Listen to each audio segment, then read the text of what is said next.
ದಶಕಗಳ ರಾಜಕೀಯ ಹೋರಾಟದ ಬಳಿಕ ಪಶ್ಚಿಮ ಬಂಗಾಳದಲ್ಲಿ ಬಿಜೆಪಿ ಸರ್ಕಾರ ಅಧಿಕಾರಕ್ಕೆ ಬಂದಿದ್ದು, ಪಕ್ಷದ ಹಿರಿಯ ನಾಯಕ ಸುವೇಂದು ಅಧಿಕಾರಿ ಅವರು ರಾಜ್ಯದ ಮೊದಲ ಬಿಜೆಪಿ ಮುಖ್ಯಮಂತ್ರಿಯಾಗಿ ಶನಿವಾರ ಪ್ರಮಾಣ ವಚನ ಸ್ವೀಕರಿಸಿದ್ದಾರೆ.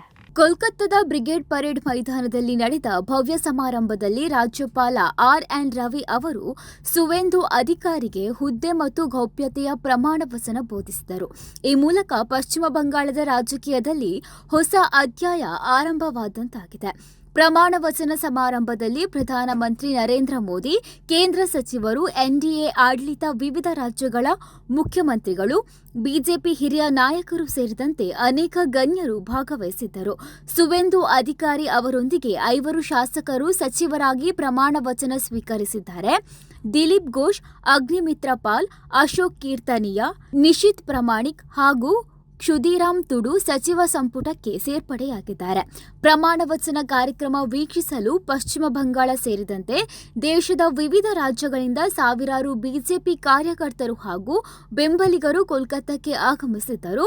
ಉತ್ತರ ಬಂಗಾಳ, ಜಾರ್ಖಂಡ್ ಸೇರಿದಂತೆ ಹಲವು ಪ್ರದೇಶಗಳಿಂದ ಬಂದ ಬೆಂಬಲಿಗರು ಬಿಜೆಪಿ ಧ್ವಜಗಳು ಹಾಗೂ ಕೇಸರಿ ಬ್ಯಾನರ್ಗಳೊಂದಿಗೆ ನಗರದ ವಿವಿಧ ಭಾಗಗಳಲ್ಲಿ ಮೆರವಣಿಗೆ ನಡೆಸಿದ್ದಾರೆ.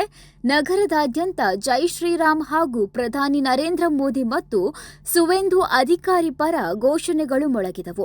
ಇದು ಐತಿಹಾಸಿಕ ದಿನ.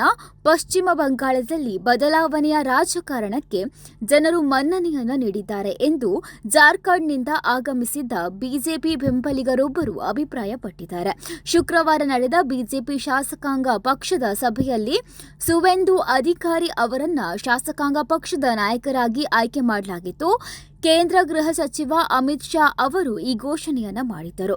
294 ಸದಸ್ಯರ ಪಶ್ಚಿಮ ಬಂಗಾಳ ವಿಧಾನಸಭೆಯಲ್ಲಿ ಬಿಜೆಪಿ 207 ಸ್ಥಾನಗಳನ್ನು ಗೆದ್ದು ಭರ್ಜರಿ ಬಹುಮತ ಸಾಧಿಸಿದ್ದು, ತೃಣಮೂಲ ಕಾಂಗ್ರೆಸ್ನ 15 ವರ್ಷದ ಆಡಳಿತಕ್ಕೆ ತೆರೆ ಎಳೆದಿದೆ.